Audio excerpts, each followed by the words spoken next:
So Steve, for a long time you've been telling me about Westport and what a special place it is. Why Westport? Well, Westport is one of Canada's first cottage countries. In fact, the gentleman who grew up in the home next door, he's the owner of the Canadian Tire in Kingston, and he and many other people have told me that this is Canada's first cottage country. Why? Well, Sir John A. Macdonald, around the time of Confederation, would come here and enjoy a beverage and go fishing on the waterfront and come back and stay in what was a pub and with the hotel above. So to me, one of the things that's really interesting about Westport is, ever since around 1820, this 200-year-old storybook, Hallmark-esque little town has flourished. And then with the Industrial Revolution, it's experienced a great deal of decline.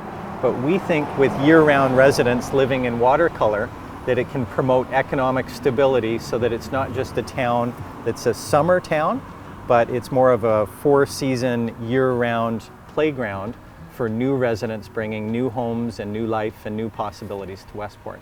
So we're here on Westport Main Street. Want to point out some of the amazing things that people can come and see and experience? So one of my friends who grew up in the village, he said the post office, where his wife works, not just because his wife works there, but he said that is the main meeting place for many of the residents in Westport.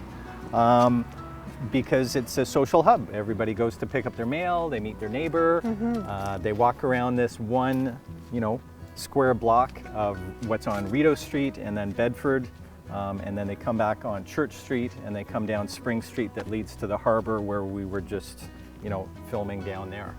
And many people think that is the extent of Westport, is that one square block, because they come here from Kingston, Toronto, Montreal, Ottawa for destination retail. And they love Westport, so hockey tournaments flourish here in the winter, ladies like to go shopping. But Westport has so much more to offer year-round as a place to live and work and play. And that's why before COVID, it was 1 in 67 workers I read on or watched on 60 Minutes that could work from home. Now after COVID, it's like 1 in 7 people can work from home because of high-speed internet. You chose a certain design for the homes. They're very unique. They're colorful. They have architecture that inspires a certain generation of homes. How would you describe it? What could people expect when they drive up that New Haven gate? Well, we think, I've been drawing cottages and been involved and lucky enough to grow up having a cottage ever since about age 3, and having built one with my dad around age 13, and then I got into construction as an apprentice bricklayer to pay for university and as a laborer. And so I've been around home building pretty much my whole life. I've just been fascinated with buildings and structures and the built environment and how that can enhance or hinder our connection to nature. So our Craftsman style homes are, to me, timeless and classic, and we have 4-sided architecture. We have window on all 4 sides so that it lets in natural light. And our homes have a lot of more and better features that other builders charge you extra for, and we think that is just what should be included in a home. What I see when I drive up is just a real beautiful tie-in to what I see around me here in the village too, in terms of color and architecture and front porches and things that are so inviting. Yeah, and we wanted to make new Westport look as much as possible like the Craftsman style homes that were popular sort of around 1900 to 1930. There were kit homes that many of the big companies like Eaton's were making and shipping these kit homes across North America and in the US. And the idea was it's a rebellion against ornate Victorian homes, which were lovely, but it was this idea that there was this industrial revolution going on, and so many farm boys were leaving the farms, and if they had a young friend who was a carpenter, they could build their own home. And it could be a meaningful, well-built, purposeful home that, like my wife living in the Glebe before we got married, had these massive outdoor living rooms, we call them. And so our model home has 2 outdoor massive living rooms where people can literally experience a different quality of life sitting out on a front porch, just like is common in the village here in Westport.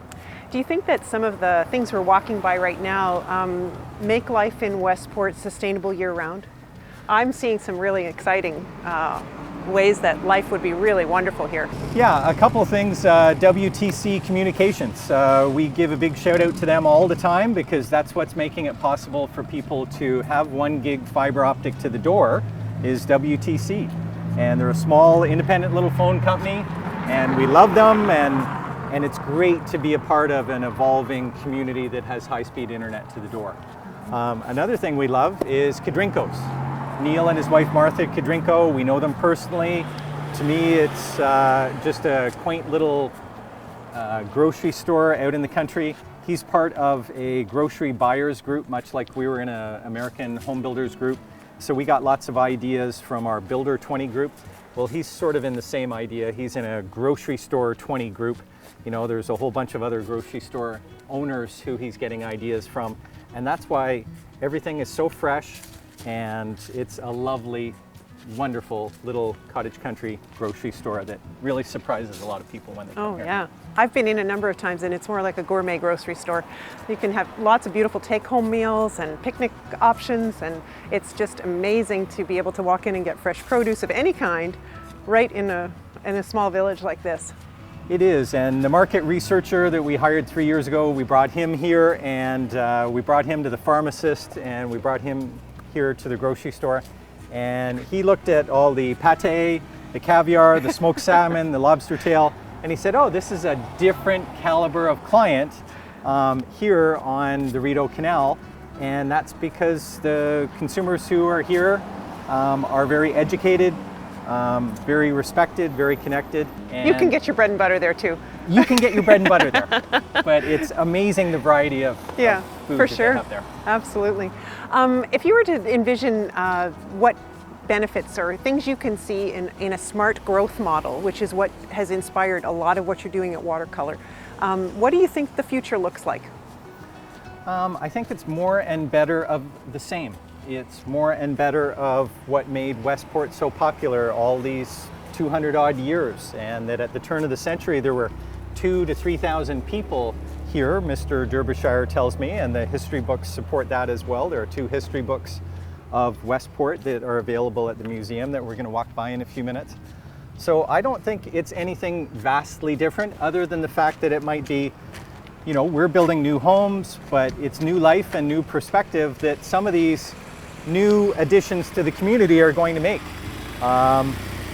So we have one of our homeowners running for council. I don't know if he'll get in or not, but we have a lot of people that we think add a great deal of more and better to the community because they just are coming with a fresh perspective. But what does smart growth really mean? Well, smart growth means it's not typical urban sprawl. Okay. Westport is a historic 200-year-old town, and we own about 100 acres inside the village. So that's defined as a settlement area. So over the next number of years, we are only building homes at a rate of about maximum 25 a year. So we think it might take, 20, 30 years before we build out the amount of land that we have inside the village. So smart growth to us means slow, steady, stable, more and better of the same. We don't want to wreck Westport and build a whole bunch of homes all in a hurry. A, I don't think it can absorb it very well. But B, that's not what we're about. We're not a big production builder, we're a small custom home builder, and we get to know each of our clients individually by name.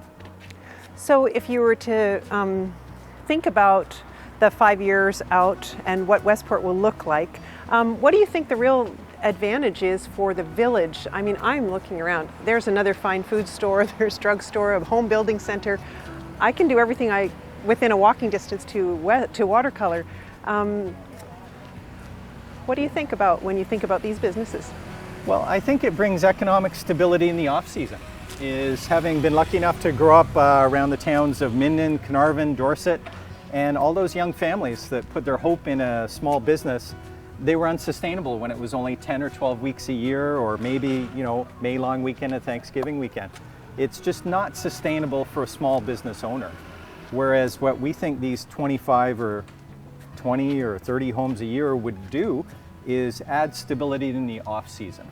Because a local police officer, he moved here because, as he pointed out, there are more goods and services here available in this little village of about 700 people in the winter than there are in the town of Perth, that's about 7,000 people, because of the summer population being so big and because of the history. So there are 6 churches in the area.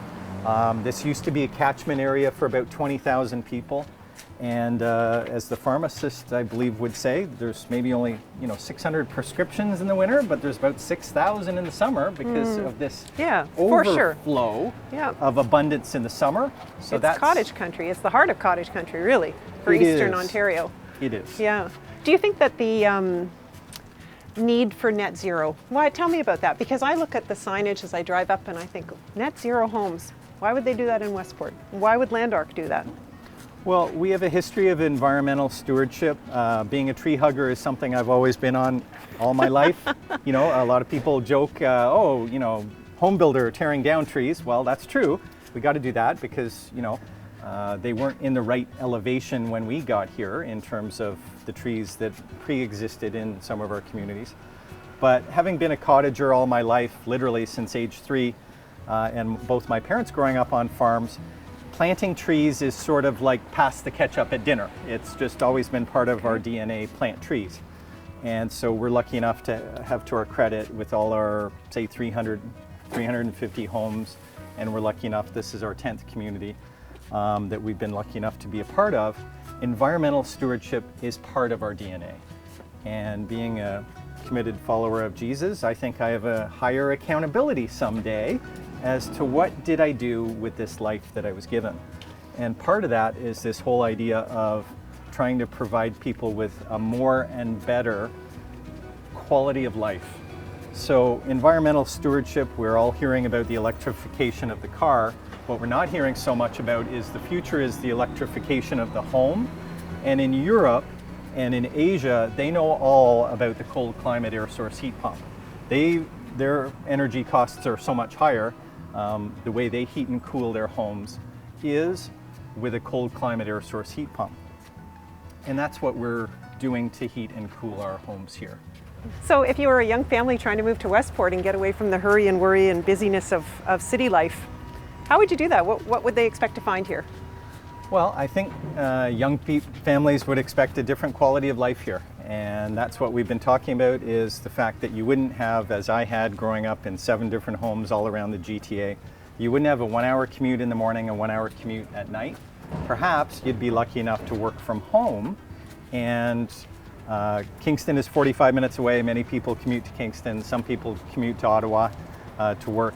But this is, a bedroom community perhaps, or it's a place to live, work, and play. So I think this idea of, if you are a remote worker and could live and work and play in one community, people get to know one another, I find, through activity and proximity. So if your kids are in Little League hockey, if they're in soccer. So there's an arena. There is the WTC arena. There you go. And schools? And schools. There's 2 elementary schools here in the village. Awesome. There's a high school nearby or a little bit further away in Perth. So that idea of activity and proximity. There's volleyball courts at the Sand Lake Beach. There's wonderful volunteers who organize for young people these volleyball leagues. Literally, there's 10 weekends every summer of activity going on in the village. But for young families as well, in the off season, there's literally something going on every single weekend in one of these 7 villages in the Rideau Lakes area. So we're kind of in the heart of the village here, and we see, a beautiful inn across the street, and here's an amazing old building with a library housed in it. What can families expect when they're here? Well, they could expect the fact that we homeschooled so that we could spend more time with our kids. Amazing. And to me, that would be one of the things families could expect, is to have more times with their kids. Because here, again, this idea of a walkable, complete community, you walk to the arena. You don't have to get in a car and drive half an hour or 20 minutes or 15 minutes. And there's, minor hockey. There's soccer fields that you don't have to drive to. Like, it's right across the road in Lockwood Park. There's play structure in Lockwood Park. This library that I was just in providentially yesterday, checking out and looking around and being so impressed that since 1947 this library has existed as a beacon to the community to help educate and entertain and connect and network all of these moms in the community, as well as dads. Sure. Because as Diane Lynn was saying, she would go to the Sand Lake Beach, every day of summer. Well, this sort of storybook utopian community exists, and it's right here in Eastern Ontario, and nobody knows about it. So we think, it's just a different quality of life here for young families as well. Awesome. And Noah's daughter was in soccer this summer, but as well there are very committed families organizing basketball, organizing just about you name it sport. There's a family that's passionate about that sport, as is one family that do water skiing with the local Free Methodist Church. That man lives to teach kids how to water ski. And that's the community involvement that is so different here. It's a different quality of life in a small little village like this. So when people are thinking about a home buying decision, and I think I've heard you say before that they don't consider enough their choice of home in terms of its place, what are some of the things you think would contribute to their wellness by living in Westport? The fact that many studies have shown if people were just outside an hour a day walking, that there would be much less depression, much less anxiety, much less worry, much less obesity, much less high blood pressure, because this is the way the people who live the longest around the world live. They live in walkable communities. So Europe, Asia, Africa, they're all famous for this storied existence of walkable, complete, sustainable, livable communities. And that's, I think, the biggest thing that Westport has going for it, is that it is a complete, sustainable, whole community where everything is really within a 1 kilometer walk or a 10 or 15 minute walk, or at most bike ride up to the top of Foley Mountain. Sure, sure. And that changes everything. Yeah. And we're lucky enough, sadly, that if people are coming here, we're kind of the only builder in town. And that's great for us, but it's also great for other young families coming into the other parts of the community as well. Sure. So we think the one thing we're selling is a different quality of life, because however people arrive here, there's some saying I got to look up, you come for a visit, you stay for a weekend, and you never leave because you're enthralled and enchanted by this little town that time forgot, that the La Boat people, as we mentioned, this European boat company, those people could go anywhere on the Rideau, and the only place they want to come is Westport, because it's a complete village. And I know you spent a lot of weekends at the farmers market this summer. Yes. What does that feel like? Is it part of the community? Is it an add-on? Are there actually agriculture and farms in the area that contribute to that farmers market? There are, and they're having a Christmas market coming up soon. I think they'll have probably 45 or 50 vendors who are a part of these outlying 7 villages in the Rideau Lakes area. So there's unique, one-of-a-kind things that you can get there. But there's also a sense of camaraderie of people that I'm now getting to know more and more of. It's a unique, one-of-a-kind village where, if you want your privacy, there's certainly the ability to have privacy, and that's what we call the 7 layers of privacy in our homes. There's the front communal area like here, then oftentimes there's a fence, or there's the front yard, then there's the front porch, and so on. But there's this amazing community involvement that if people come here, I think the expectation is, you might want to think about getting involved, because there's so many things to get involved with. As Diane, who was with us this morning, said, with these 7 outlying villages, all part of the Rideau Lakes, and those being, walkable villages too, you would never get tired of living in this area, because there's so much to see and do. It would take many lifetimes to figure out all that's going on in all these outlying areas.